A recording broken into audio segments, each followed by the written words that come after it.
Hello বন্ধুরা, দেখুন আজকে আমি নতুন একটা রেসিপি নিয়ে এসেছি।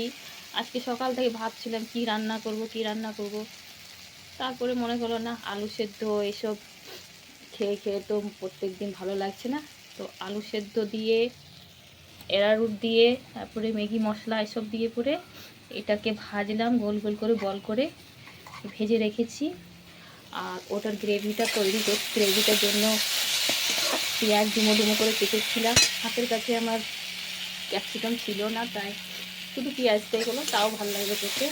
একটু টমেটো দিয়ে দিয়েছি। আর সসে দেখুন, সস, তারপরে সয়া সস, এগুলো সব আছে। এটা ভাজা ভাজা হয়ে গেলে ওটা সাথে একটু কাসুরি মেথি দিয়ে দেবো।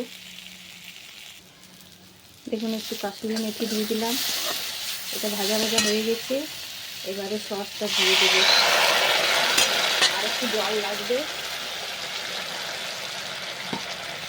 একটু জল দিয়ে দিই। গ্রেভিটা না হলে পুরো টেনে নেবে। একটু জলটা ফুটে গেলে, একটু কমলে, তারপরে এই বলগুলো দিয়ে দেবো। দেখি আজকে আমার ছেলের কেমন লাগে খেতে। নতুন রেসিপি ট্রাই করলাম। আপনারা কমেন্ট করে জানান আমার রেসিপিটা কেমন হয়েছে।